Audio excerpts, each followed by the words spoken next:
ગરુડ પુરાણ મુજબ મૃત્યુ પછી આત્મા સાથે પહેલા 24 કલાકમાં શું થાય છે? ભાગ 1 મંગળાચાર ગરુડ પુરાણનો પરિચય મૃત્યુની ક્ષણ અને આત્મા શરીર છોડે ત્યારે શું થાય છે? ઓમ નમો નારાયણાય શ્રી ગણેશાય નમઃ જય શ્રી હરિ પ્રિય ભક્તો આપ સૌનું ધાર્મિક વિડિયોઝ 18 પર હાર્દિક સ્વાગત છે. આજનો વિષય ખૂબ જ રહસ્યમય ગંભીર અને આધ્યાત્મિક છે. આ પ્રશ્ન દરેક મનુષ્યના મનમાં ક્યારેક ને ક્યારેક જરૂર ઊભો થાય છે, મૃત્યુ પછી શું થાય છે? શું આત્માનો અંત આવી જાય છે? કે પછી તેની એક નવી યાત્રા શરૂ થાય છે? હિન્દુ ધર્મમાં મૃત્યુને અંત નહીં, પરંતુ એક પરિવર્તન માનવામાં આવ્યું છે. શરીર નાશવંત છે, પરંતુ આત્મા સનાતન છે. આ જ કારણ છે કે આપણા શાસ્ત્રોમાં મૃત્યુ પછીની યાત્રા વિશે અનેક વર્ણનો મળે છે. તેમાં સૌથી વધુ ચર્ચિત ગ્રંથોમાંથી એક છે ગરુડ પુરાણ. આજના વિડીયોમાં આપણે ગરુડ પુરાણમાં વર્ણવાયેલા પરંપરાગત આધ્યાત્મિક વર્ણનના આધારે જાણીશું કે મૃત્યુ પછીના પહેલા 24 કલાકમાં આત્મા વિશે શું કહેવામાં આવે છે. ગરુડ પુરાણ શું છે?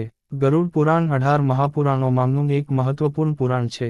તેમાં ભગવાન શ્રીવિષ્ણુ અને તેમના વાહન ગરુડજી વચ્ચેનો સંવાદ વર્ણવાયો છે.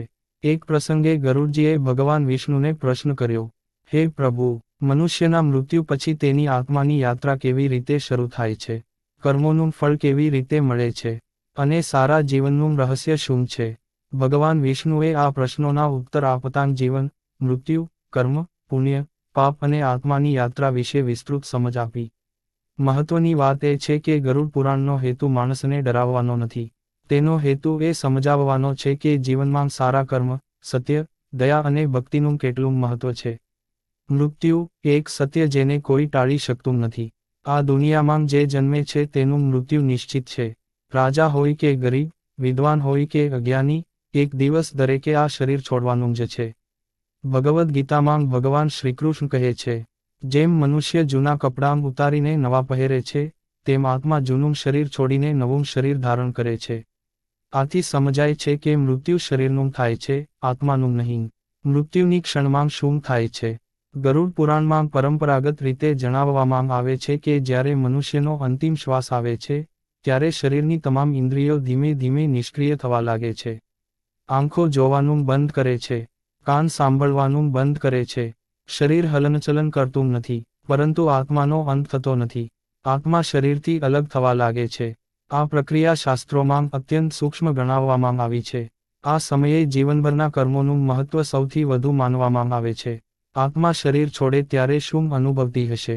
ગરુડ પુરાણમાં વર્ણવાયેલી ધાર્મિક માન્યતા અનુસાર, આત્મા શરીર છોડ્યા પછી શરૂઆતમાં પોતાની આસપાસના વાતાવરણ સાથે જોડાણ અનુભવી શકે છે. તે પોતાના પરિવારજનોને જોઈ શકે છે, પરંતુ તેમની સાથે સામાન્ય રીતે વાતચીત કરી શકતી નથી. આ કારણસર આપણા ધર્મમાં મૃત્યુ સમયે ભગવાનનું નામ લેવું, ગીતા પાઠ કરવો અથવા ઓમ નમો નારાયણાય તથા રામ નામ સત્ય છે જેવા સ્મરણનું મહત્વ જણાવવામાં આવ્યું છે. આ માન્યતાઓ આધ્યાત્મિક પરંપરાનો ભાગ છે અને વિવિધ સંપ્રદાયોમાં તેની વ્યાખ્યા અલગ હોઈ શકે છે. શા માટે ભગવાનનું સ્મરણ કરવું? શાસ્ત્રો કહે છે કે અંતિમ ક્ષણમાં જેનું સ્મરણ થાય છે, તે મનની દિશા નક્કી કરે છે. આથી જીવનભર ભગવાનનું નામ લેવાથી અંતિમ ક્ષણમાં પણ મન સ્થિર રહેવાની પ્રેરણા મળે છે. તે માટે જ આપણા સંતો સતત કહે છે, જીવનમાં દરરોજ ભગવાનનું નામ લો. માત્ર અંતિમ ક્ષણની રાહ ન જુઓ. પરિવાર શું કરે? હિન્દુ પરંપરામાં મૃત્યુ પછી ઘરમાં શાંતિપૂર્ણ વાતાવરણ રાખવાનું મહત્વ જણાવાયું છે. ઘણા પરિવારો ગીતા પાઠ, વિષ્ણુ સહસ્રનામ, રામરક્ષા સ્તોત્ર અથવા ભગવાનના નામનું કીર્તન કરે છે. આ વિધિઓનો મુખ્ય હેતુ શોકગ્રસ્ત પરિવારને આધ્યાત્મિક આધાર આપવાનો અને ભગવાનનું સ્મરણ જાળવી રાખવાનો છે. જીવનનો સૌથી મોટો પાઠ. ગરુડ પુરાણનો મુખ્ય સંદેશ મૃત્યુનું વર્ણન કરવો નથી. તે કહે છે કે ક્યારેય અસત્ય ન બોલો, કોઈનું દિલ ન દુભાવશો, માતા પિતાની સેવા કરો, ગરીબોને મદદ કરો, દાન કરો, ભગવાનનું સ્મરણ કરો, કારણ કે અંતે મનુષ્ય સાથે ધન, સંપત્તિ કે પદ નથી જતું, તેના કર્મો જ તેની સાથે રહે છે. ભાગ 1 નું સમાપન. પ્રિય ભક્તો, આજે આપણે જાણ્યું કે ગરુડ પુરાણ મુજબ મૃત્યુને અંત નહીં પરંતુ આત્માની નવી યાત્રાની શરૂઆત તરીકે જોવામાં આવે છે. શરીર નાશ પામે છે, પરંતુ આત્મા શાશ્વત છે. આ સનાતન ધર્મનો મૂળભૂત સિદ્ધાંત છે. ભાગ 2 માં આપણે જાણીશું ગરુડ પુરાણ મુજબ મૃત્યુ પછીના પહેલા 24 કલાકનું પરંપરાગત વર્ણન. યમદૂતો અને આત્માની યાત્રા વિશે શું કહેવામાં આવે છે? કર્મો આત્માની આગળની યાત્રાને કેવી રીતે પ્રભાવિત કરે છે? જય શ્રી હરિ. ઓમ નમો નારાયણાય. ગરુડ પુરાણ મુજબ મૃત્યુ પછી આત્મા સાથે પહેલા 24 કલાકમાં શું થાય છે? ભાગ 2. મૃત્યુ પછીના પહેલા 24 કલાકનું પરંપરાગત વર્ણન, યમદૂતો અને આત્માની યાત્રા, કર્મોનું મહત્વ. જય શ્રી હરિ. ઓમ નમો નારાયણાય. પ્રિય ભક્તો, ભાગ 1 માં આપણે જાણ્યું કે મૃત્યુ એ આત્માનો અંત નથી, પરંતુ એક નવી યાત્રાની શરૂઆત છે. હવે આપણે ગરુડ પુરાણમાં વર્ણવાયેલા પરંપરાગત આધ્યાત્મિક દૃષ્ટિકોણ મુજબ મૃત્યુ પછીના પહેલા 24 કલાક વિશે જાણીશું. નોંધનીય છે કે આગળનું વર્ણન ગરુડ પુરાણમાં દર્શાવાયેલી ધાર્મિક માન્યતાઓ અને પરંપરાગત સમજણ પર આધારિત છે. મૃત્યુ પછીની શરૂઆત. ગરુડ પુરાણમાં જણાવવામાં આવે છે કે જ્યારે આત્મા શરીર છોડે છે, ત્યારે તે પોતાના જીવનના કર્મો સાથે આગળ વધે છે. ધન, વૈભવ, પદ કે પ્રતિષ્ઠા પાછળ રહી જાય છે, પરંતુ સારા અને ખરાબ કર્મોનો સંસ્કાર આત્માની સાથે રહે છે. આથી જ આપણા ઋષિઓએ જીવનમાં સદાચાર, સત્ય, દયા અને ભક્તિને સર્વોપરી સ્થાન આપ્યું છે. પહેલા 24 કલાકનું મહત્વ. પરંપરાગત વર્ણન અનુસાર, મૃત્યુ પછીનો પહેલો દિવસ આત્મા માટે એક સંક્રમણનો સમય માનવામાં આવે છે. આત્મા પોતાના ભૌતિક જીવનથી અલગ થવાની પ્રક્રિયામાં હોય છે. જીવનભરના સંબંધો, ઘર અને પરિવાર સાથેનું જોડાણ ધીમે ધીમે છૂટતું જાય છે.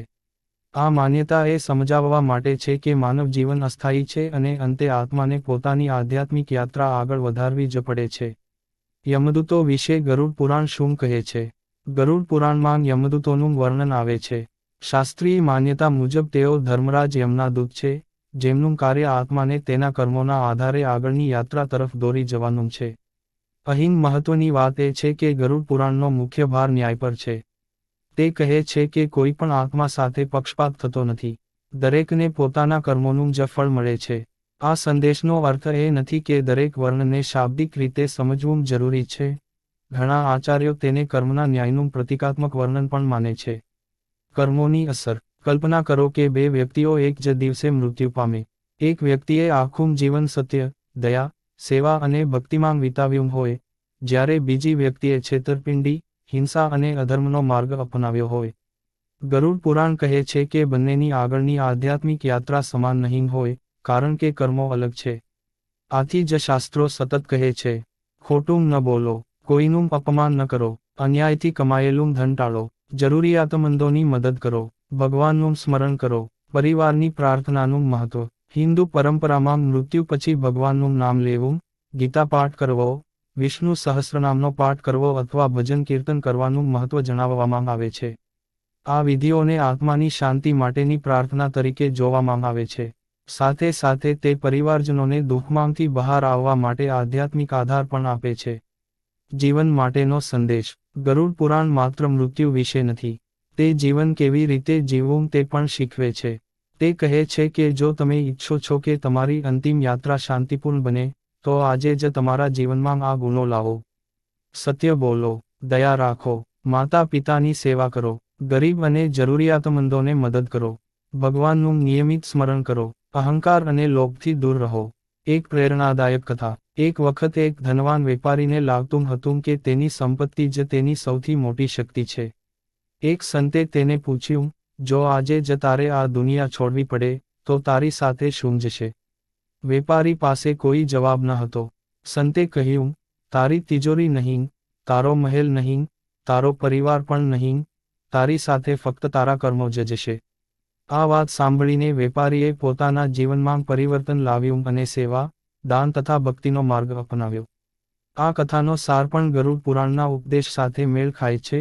કર્મ જ સાચી સંપત્તિ છે.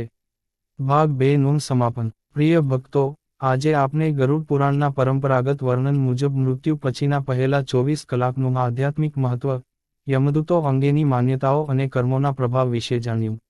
આ સમગ્ર વર્ણનનો મુખ્ય હેતુ ભય પેદા કરવાનો નથી, પરંતુ સારા જીવન માટે પ્રેરણા આપવાનો છે. પ્રિય ભક્તો, જો તમને ગરુડ પુરાણનું આ રહસ્યમય જ્ઞાન ગમ્યું હોય, તો કૃપા કરીને આ વિડીયોને લાઇક કરો, તમારા પરિવાર અને મિત્રો સાથે શેર કરો અને આવા જ શાસ્ત્ર આધારિત ધાર્મિક વિડીયો જોવા માટે ધાર્મિક વિડીયોસ 18 ચેનલને સબસ્ક્રાઇબ કરીને બેલ આઇકન જરૂર દબાવો. કોમેન્ટમાં જરૂર લખો, ઓમ નમો નારાયણાય. તમારી એક લાઇક અને કોમેન્ટ અમને આવા જ વધુ ધાર્મિક વિડીયો બનાવવા માટે પ્રેરણા આપે છે. જય શ્રી હરિ.